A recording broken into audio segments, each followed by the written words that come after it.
Good morning to the Honorable Ministers of the Council, members of the media, radio listeners via St. Martin Gov Radio 107.9 FM, Telems Tel TV Plus Channel 15, respective radio stations island-wide, and online viewers. I'm Rolika Roach, and welcome to the live Council of Ministers press briefing for today, Wednesday, August 16th, 2023. At this time, I would like to invite the Honorable Minister of Justice, Anna Richardson, to address you. Minister Richardson, you have the floor. Thank you very much, Ms. Roach. A pleasant good morning to my colleague ministers, to the press, to everyone who's tuned in, and of course, a special good morning to our senior citizens.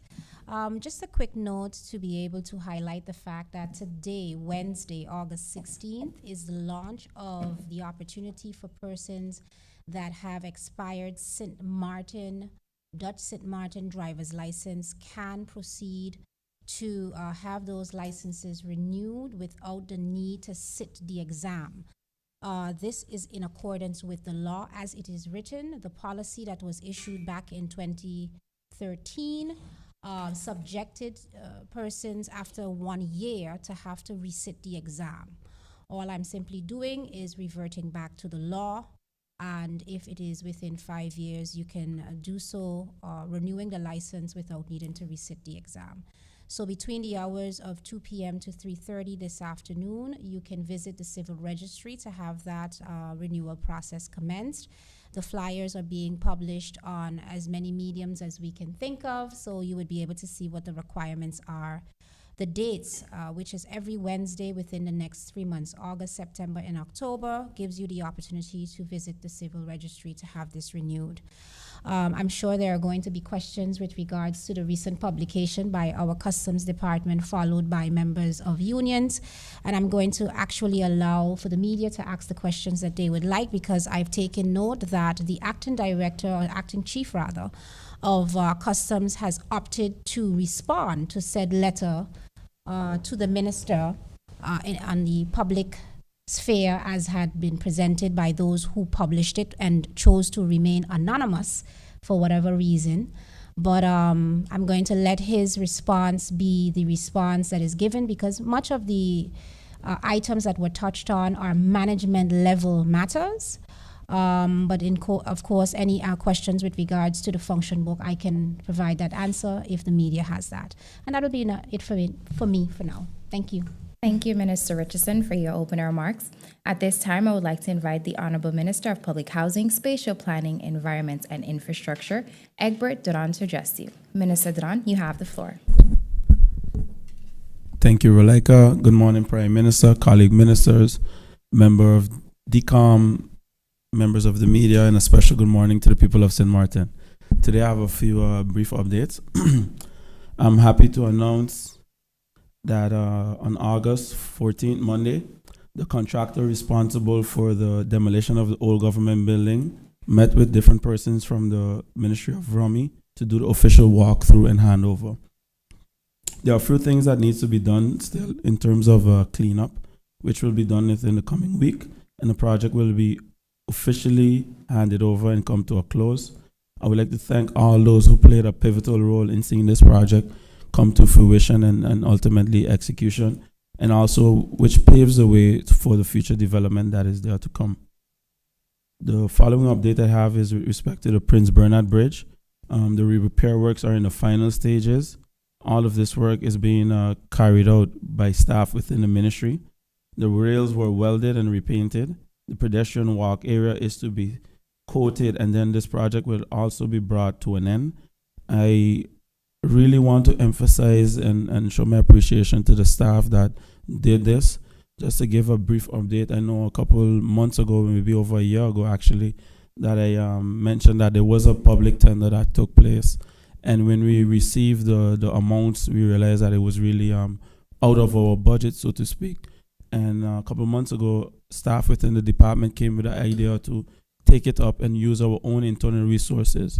And the rest is history. So it shows that we have in-house capable persons to do certain things. Of course, we know the workload is a bit strenuous at times. So I want to give a special thank you to all the staff within the infrastructure management department that took part in this endeavor. As you know, we are continuing with our regular patchwork that is taking place throughout the various districts. Of course, we know after the heavy rainfall over the last couple of days, we've seen a number of potholes. So we're dealing with those. And also we will be publishing the annual roadworks tender for the resurfacing 2023-2024. That will be upcoming within the coming days. Those were my brief updates for now, and I look forward to any questions or clarity that members of the media might have. Thank you for the opportunity. Thank you, Minister Duran, for your opening remarks. At this time, I would like to invite the Honorable Prime Minister and Minister of General Affairs, Silvera Jacobs, to address you. Prime Minister Jacobs, you have the floor. Thank you so much. Good morning to you. Good morning, of course, to my colleagues here present and those in other areas. Good morning to the members of the media. Good morning to my dedicated colleagues here at DCOM. Good morning, people of St. Martin. It's always a pleasure to be here and to be able to share pertinent information with you on the developments within our government organization. As much as we face challenges on a daily basis, I must say I'm proud that there are several trainings going on within the building this morning, corporate governance training, as well as educators. And so we're able to utilize our space and share that space with the different civil servants as they continue to be upgraded via various mediums. Congratulations to all as you continue to upgrade yourselves. My heartfelt gratitude to all the people of St. Martin for tuning in and for, of course, holding us accountable on a weekly basis. As you know, the government of St. Martin wishes to extend its deepest condolences to the family, friends, colleagues, former students, debaters who have been trained, and so many others within our society, including within the cultural world. As a poet and a painter as well, educator and trainer of debaters, Mr. Roberto Celestino Arundel has made quite an impact on our society. And when you start to compile, then you see truly what that impact is.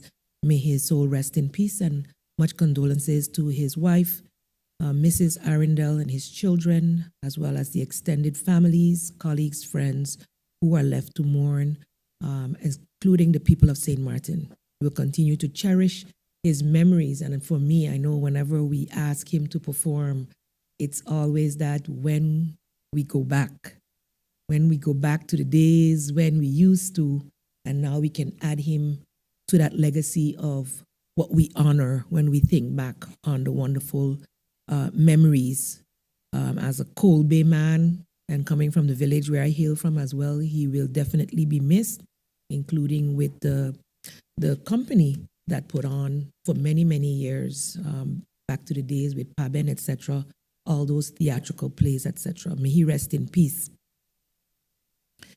I want to remind that the nominations for the Royal Decorations for 2024 are still being sought until the end of the month. And go to the website as well as send a request for information to rodac@stmartin.org. The deadline for those submissions is August 31st. And we want to ensure that all of the people on St. Martin who you see doing the great work, that you will take the time to make that recommendation. At least start the process, and if more assistance is needed, the committee will be able to assist you in doing so. It is good to recognize persons for the hard work they put in on St. Martin. We continue to advise to remain vigilant regarding our weather. We anticipate higher levels of Saharan dust within our area over the next 2 days, today and tomorrow. And so I implore all to continue to look out at Meteo.SXM, which is our meteorological office. This will affect persons who have respiratory issues, and of course, anyone who has to take care of, vulnerable, to make sure you take the preventative measures. We're still in the hurricane season, in fact, approaching the peak.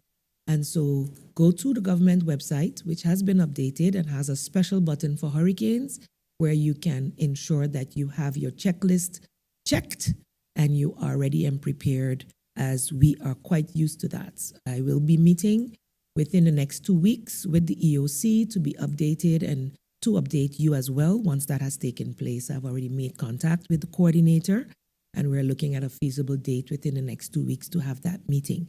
So with that being said, I will take my pause here for now, Relika, and allow you to open the floor for questions from our media. Thank you very much. Thank you, Prime Minister, for your opening remarks. If you've just joined us, you are watching the live Council of Ministers press briefing for today, Wednesday, August 16, 2023. Thank you for joining us. The floor is open. However, I would like to inform that the Honorable Minister of Tourism, Economic Affairs, Transport, and Telecommunication, Arthur Lambrix, is present, however, will not be making any opening statements, but available for any questions the media may have. The floor is open, and Bibi Hatshaw of SMN News, you're up. Thank you, Relika. Good morning, colleagues. Good morning, ministers. My first question is for the Minister of Romy. Minister Doran, can you give us an update on the Vineyard Heights project that you announced some months ago, and also the Board Park? I mean, your term is almost coming to an end, and I'd like to know at what stage are we for you providing low-income houses for the residents of St. Martin? The Bird Park. You mentioned that there was going to be a bird park by the Prince Bernard Bridge. Can you also give us an update on that? Thank you for your question, Bibi. With respect to the Vineyard Heights project proposal, I always lament that it is quite unfortunate what the Parliament of St. Martin decided to do with respect to putting a motion to basically block it. Subsequent to that, a court case started, where 6 persons took government to court that felt that they had a right to the land based on what a pre-minister did in 2016 as basically what I think you published an article back then as a sort of an election promise. That never came to fruition. Ultimately, upon taking office, the land in 2019, the land became government owned officially.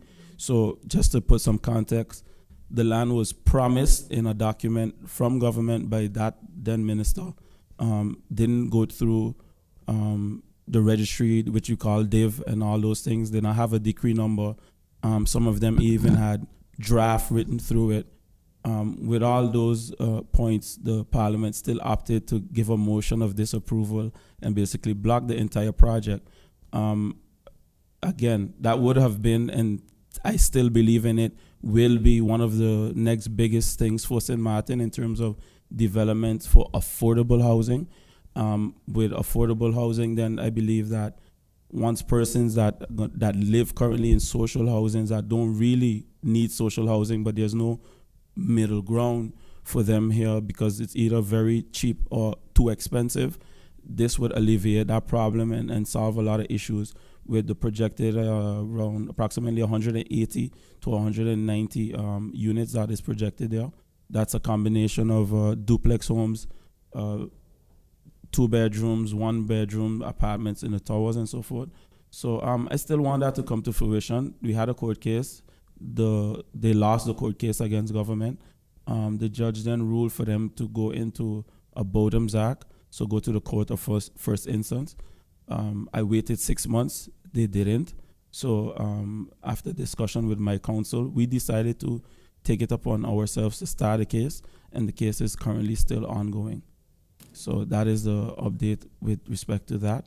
Again, like I say, there are no real winners in the situation because those citizens were basically misled by my predecessor. So it's not as if it's their fault.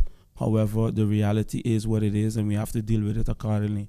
I even made sure before any meeting with Parliament to put in the advice that those persons that were basically duped, they would have first right of refusal when it comes to whether purchasing the duplex homes. We even had the price regulated to a low amount because as government, we own the land.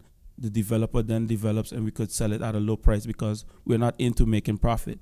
We are just aimed to supplying the housing market, and that was that. With respect to the bird, it was not a bird park. It was a bird lookout point that was included in the bid and the repairs of the bridge as well. And after, as I mentioned, when it comes to the financing, that was not feasible because we did not have enough funding to actually carry it out. based on the bids received, it was very expensive. It was put on the capital expenditure budget, which was approved, but I'm still waiting on that to come through, just as I'm waiting on the funds to continue with the major road works and also the side roads, as I named off a few months ago. So that is basically on wait. However, the Nature Foundation did an RBC with then a sort of a bird lookout point as well, but in a different location. So that will be coming to fruition. I approved that a while back. So that is coming to fruition for now. Thank you. Thank you, Minister Duran, and thank you, Bibi. I would now like to invite Judy Fitzpatrick of the Daily Herald. You have the floor. Thank you so much, Rolika. Good morning, ministers, colleagues. Prime Minister, St. Martin lost its FAA Category 1 rating more than a decade ago, and reports are circulating that we are about to be further downgraded. Have you received any reports to this effect? And can you indicate what sort of mechanisms are needed for us to regain our Category 1 status? And if you can provide a timeline as to when this can be achieved. And Prime Minister, I'm sure that you've heard of this, but there are some consistent reports that are circulating. Yes, so there are some consistent reports that are circulating that there are plans to throw the government in terms of an MP pulling its support from the coalition. Has this come to your attention? Is there any truth to this? And what is your response to this? And thank you so much. Good morning, and thank you for the questions. As it relates to the FAA rating, I cannot give an answer on that, but I will look into it. I don't know if the Minister of State has received anything, but as Prime Minister, I have not received anything or cannot recall having received it within the past couple of weeks. So we can look into that research and get back to you in writing as it relates to that. As it regards to political stunts, etc., I'm having discussions or have had discussions with our coalition partner, and I have not heard anything from him per se, only that they continue to support. I know they've kicked off their campaign as our coalition partner in terms of having had their Congress over the weekend, and they are, in fact, they mentioned within that campaign how grateful they are to be able to maintain a majority support throughout these past 3.5 years, and that they will continue to do so moving into elections. So as far as I'm concerned, I know I said it last week, that it may be wishful thinking on behalf of the opposition that this is what is happening. They want a date and they want it now, and why is it being held back, etc. The date is basically set, but I need to get feedback from the main voting bureau.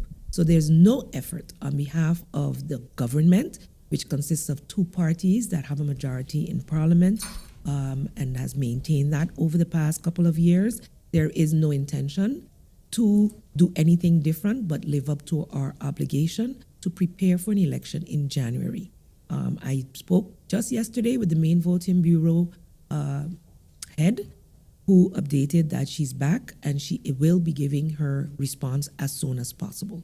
As soon as we have that, we also have other aspects that relate to elections that have to be put in place that are with other ministries. So we would like to make an announcement that is all-encompassing, and as soon as we have that information, there is absolutely no reason to hold back, but I have to have stakeholder input. So the main voting bureau is a very important stakeholder, and they promise to give their response as soon as possible. As it regards us going to Parliament and not having support, I believe another thing that is very keen is the people of St. Martin are not sleeping. They are not sleeping, and even though I have heard statements like you can't eat stability, I think the people of St. Martin know that because of stability, a lot of things that had been pending are finally able to be finalized. The civil service are actually able to see continuity in the work that is taking place. And so continued stability for St. Martin is needed. It also brings a level of trust for investors. So if you're for St. Martin, you don't want to make St. Martin fall backwards again while we are growing. We've been through heavy external shocks. Let us not create internal shocks that would make it difficult for St. Martin to rebound, especially as we're in the middle of the hurricane season. So I implore all the politicians who are out there trying to wreak havoc, the voters usually punish those who do. Prime Minister, I'm so sorry. No, that's it. Okay. Thank you, mentioned Prime Minister I do Jacobs. have a follow-up on, just a very brief follow-up. Prime Minister, you said that the date is already set. Can you just release what that date is? And can Minister So when I say it's set, I get an advice from the Legal Affairs Department as to, based on the legislation, what they think is the best times. The Civil Registry Department plays a role, but the main voting bureau has to respond that it is indeed correct, that it is indeed within the realm, the days that fit within the legislation, etc. So I need to wait on that response. Thank you so much. Yes? Thank you, Prime Minister Jacobs, and thank you, Judy. I would now like to invite Jacqueline Hoffman of the Daily Herald. You have the floor. My apologies. Good morning, ministers. My question is for Minister of TIAT, Mr. Lambrix. During the budget debate for this year, you announced that the monies that were cut from the travel budget for Parliament, some 400,000 guilders, would come from ship registry.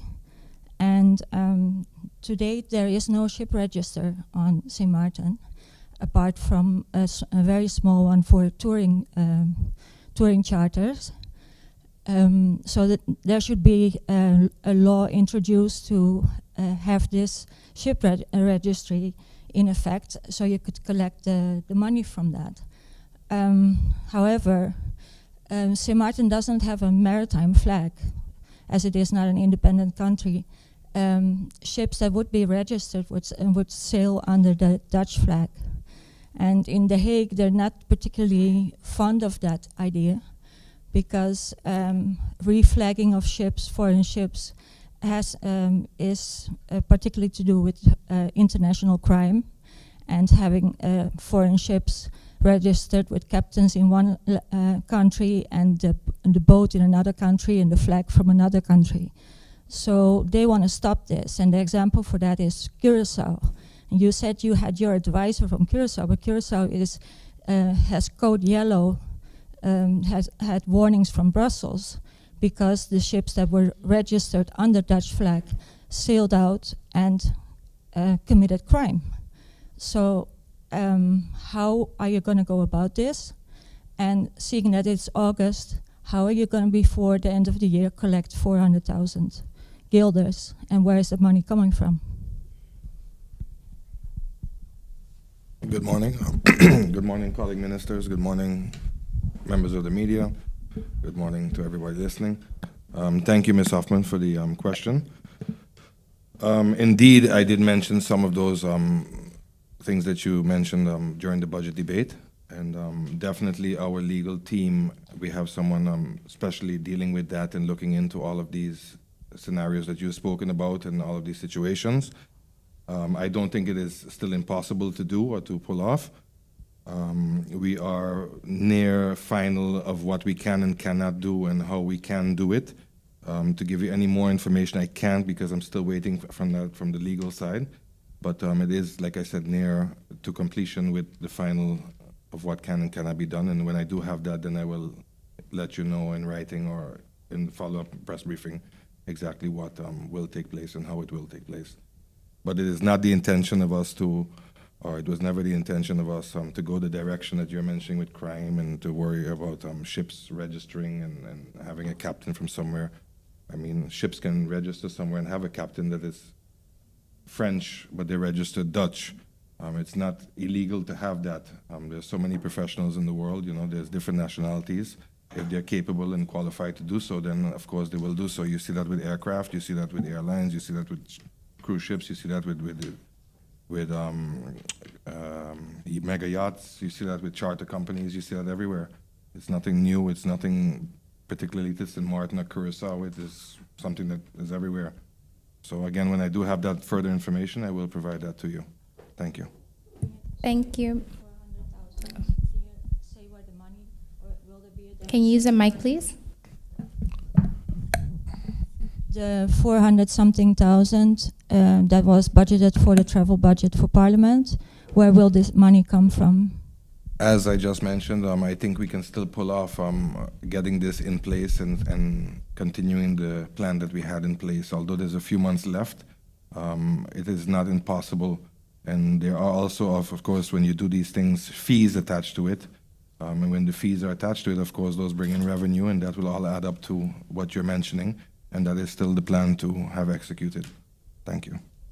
Thank you, Minister Lambrix, and thank you, Jacqueline. I would now like to invite Stephen Cerulean of PJDC Radio. You have the floor. Thank you, Mr. Rich. Good morning to you, Prime Minister. Mrs. Good morning to you as well. My question is for the Minister. I'm happy you made mention of the question of election and what have you, Prime Minister. Tomorrow, Thursday, you'll be in Parliament to provide an update to members of Parliament as it pertains to electoral reform. We have asked you over and over, week after week, as to how the process of electoral reform is coming.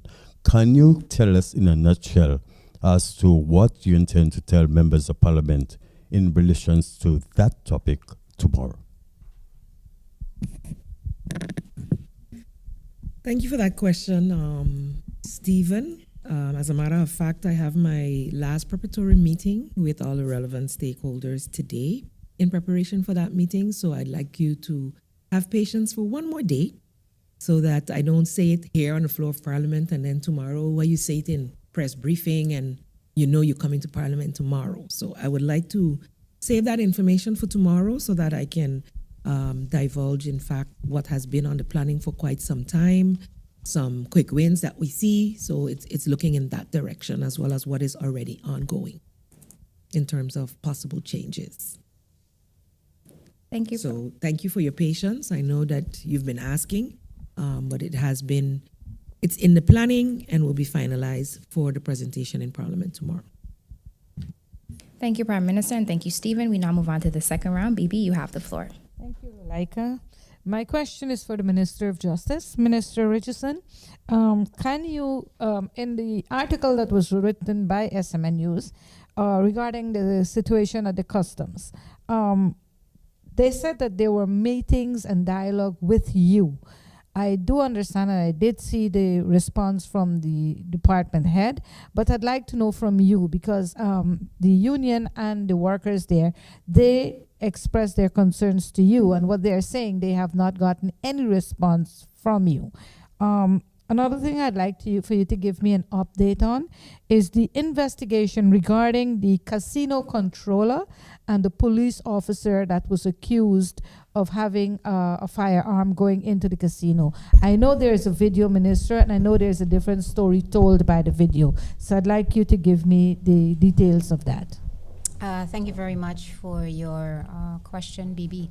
So firstly, one of the things that we have been doing is being very transparent and open with all agencies. When it comes to customs, though, in particular, one of the things that I think that customs is the customs officers are not particularly fond of at this moment is the fact that the completed draft Rex Positi or police law, it encompasses now police, national detectives, and immigration, so the border aspect.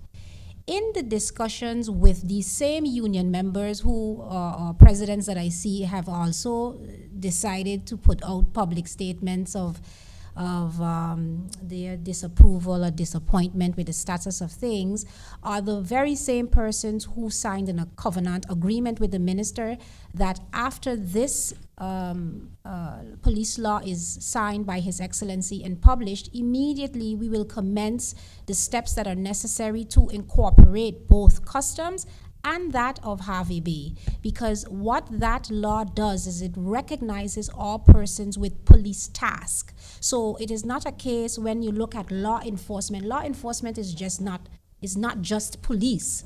Law enforcement are all parties or agencies that are enforcing the law. So the reality of the situation is, just like KPSM has existing, their legal position established since 10-10-10 in the KPNA, right, coming over from 10-10-10, but what they sought was to be able to have an updated one. We've done this, it's complete. But customs is not at this time a part of that.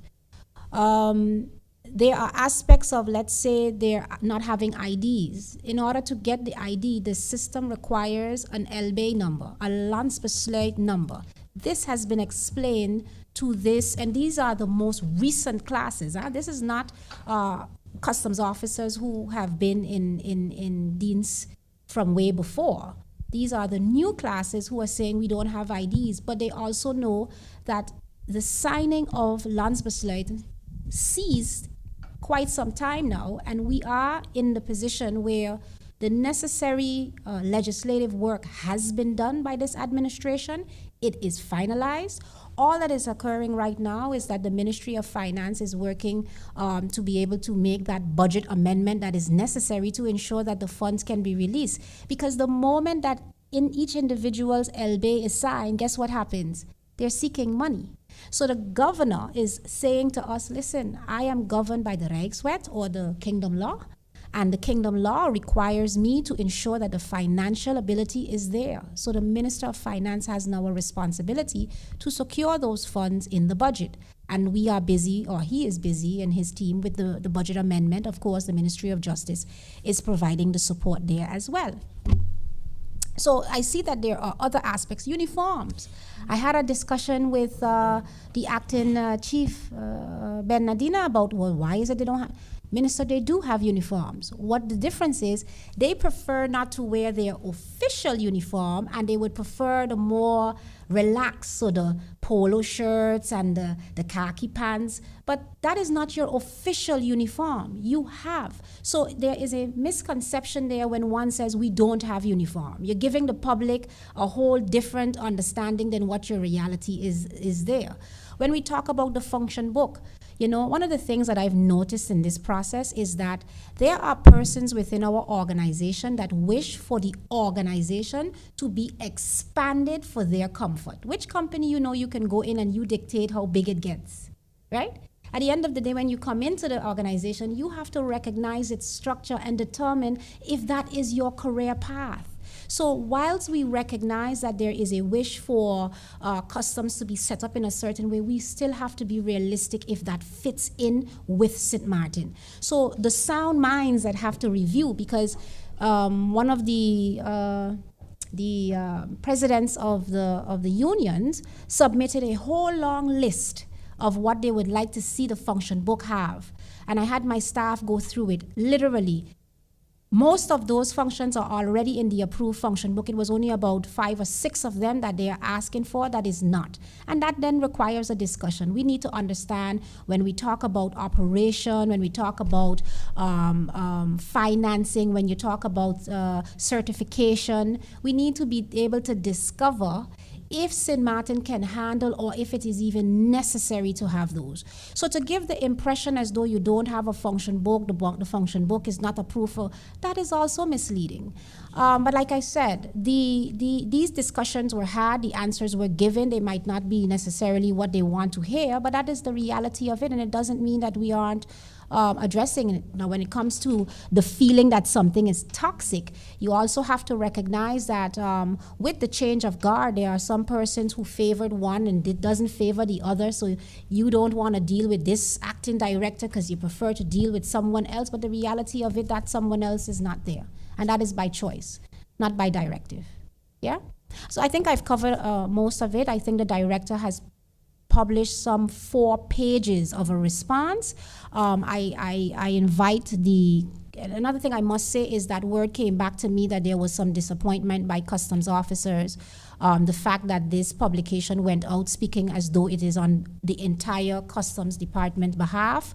So I am sorry that the individuals are hiding behind anonymous. And they can't say who they are to be able to stand firm with what they are publishing, but the director or the acting chief is of the position that he has answered it, and he has an open door policy as well to discuss with any staff that is seeking to do that. And same thing here with the minister. Yeah? Hope I've covered everything. What did I miss? The investigation. So, Bibi, we did have a whole press conference, and I do believe you posed this question to the chief as well. No, I didn't. You did not. But it falls in line with an investigation. I'm going to allow the parties to have their investigation executed. But one thing we did agree is that we are going to provide follow-ups because that has been lacking. So you hear an investigation is going on, but the investigation comes to an end and you don't know the results from it. I'm trying to have that changed to some degree as much as possible. So we'll put that information out as soon as we can. Yes, thank you. Thank you, Minister Richardson, and thank you, Bibi, for the question. I would now like to invite Judy. You have the floor. Thank you so much. Minister Lambrix, I would like to pose the same question I posed to the Prime Minister to you regarding St. Martin losing its FAA Category 1 status over a decade ago, and that reports are circulating that we are about to be further downgraded. Has this come to your attention? And also, what mechanisms does St. Martin need to put in place in order for us to regain our Category 1 rating? And what timeline do you foresee us achieving that? And also, Minister, you had indicated that as of August 1st, the implementation of the ban on plastics would have gone into effect with the ban on importation. Can you give us an update? Has this gone into effect, and what is the status of that? And thank you so much. Good morning again. The Category 1, as you mentioned, over a decade, we're all well aware of that.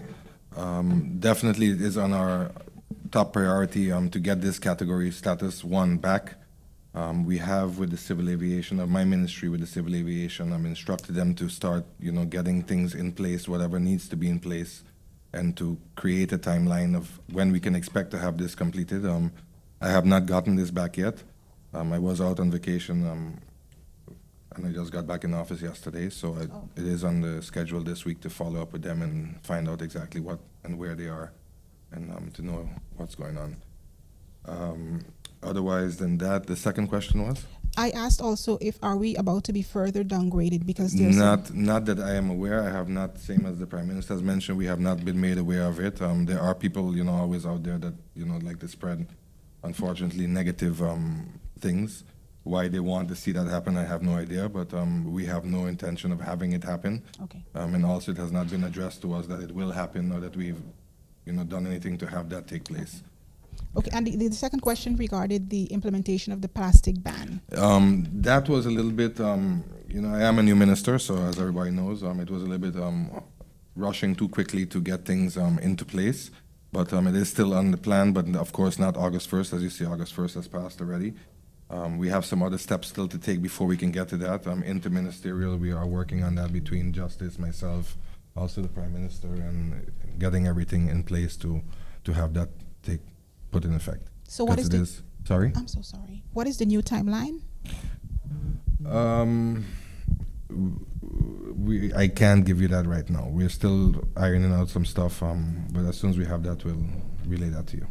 Thank you. Thank you, Minister Lambrix, and thank you, Judy. Jacqueline, you have the floor. Thank you. Minister Duran, there is still an administrative appeal going against the building permit that you issued for a 4-story building in Beacon Hill. There were hearings, and apart from 3 complaints, those went to the Ombudsman, and the Ombudsman in January finished the report. It was the final report. And you were given 3 months to reply to the recommendations where the Ombudsman said you acted improper towards the complainants. Did you follow up on the final report, and what did you reply? Thank you for the question. I find it quite unfortunate that every couple of weeks you come here and try to use personal situations on a public platform when it comes to private citizens and their appeals and so forth. However, like I said, we did answer the necessary. So I'm not going to sit here and comment on particular building permits when it comes to how the case went and so forth. But we did respond to most of the requests. At the end of the day, I must say that the staff is also very much overwhelmed with all of the complaints that come in, And a lot of these complaints go back to 30 years. I even had one from 1991, actually, that I was handling yesterday, and I had to give a response. And that's a year before I was even born. So we're dealing with those things as we can, as we go ahead. And just know, rest assured that all decisions that are made by my person, that I can stand behind them and know that they, in my opinion, were right decisions at a point in time. And if any corrections need to be made once new information arrives, we do that and we adjust accordingly. So there are administrative complaints or appeals going on with that particular building permit. There's actually 2, I believe. But in this case, we did respond and we are handling. And as you mentioned, the case was closed and recommendations were given. So by saying that we did not respond to the recommendations, I don't know how you would know that we didn't respond to the recommendations. I asked you if you responded to the ombudsman. No, we did respond to most of them. I'll have to just double check with my staff. At the end of the day, most staff are mandated to respond to certain things. And as I mentioned, there are so many cases that for me to say off the top of my head would be very careless of me not knowing the exact facts of it. So if you want to write the exact numbers, I don't mind going into that. But at this point, I cannot respond to that question. Thank you, Minister Duran, and thank you, Jacqueline. Stephen Sterling, you have the floor. Thank you, Ms. Roach. My question is for the Minister of Justice. Minister, earlier on you spoke of the grace period, so to speak, for license holders. They will now be able to renew their license and what have you. We know of a number of persons on St. Martin who have acquired over the years license from SABRE. Will that grace period also be applicable to them as well? I'm so sorry. So if I understood your question, sorry, could you repeat your question again? The last part? Number of persons have license from SABRE. In fact, they did the test on SABRE. Will the grace period be applicable to them as well? That is a very good question. What I can do is I can check with the head of our civil registry to see if that is going to be incorporated. I'm not so sure. I was asked that question as well. I know it's limited to St. Martin driver's license, but I also know that persons, there was a period in time, I'm not sure when that ended, when we did go to SABRE to get our licenses, but I have to see within, that's quite some time back. I mean, I'm sure that goes way beyond the 5 years. Nevertheless, they can always write to the minister and ask for the exemption, but they have to be able to give a back-end story as to why it would have gone way beyond 5 years. Yeah? Okay, thanks. Thank you, Minister Richardson, and thank you, Stephen. Members of the media, this does bring us to the end of the question and answer session. Any further questions can be sent to the Minister's Cabinet in writing. Before we end off, I would like to re-invite Minister Lambrix, who would present you with his final statement. Minister Lambrix, you have the floor. Thank you.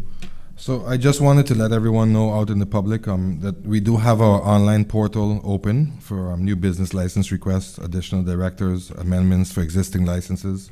And we do encourage everyone to use that online portal. It does speed up the process quite significantly. Instead of months waiting, you might have a week or 2 or 3 only to wait. Once all the proper documentation is there, it should not take too long. And again, this saves on paper, it saves on time, it saves on the whole process of requesting these things. So we do, again, encourage and ask please to use the online portal when making such requests. Thank you. Thank you, Minister Lambrix.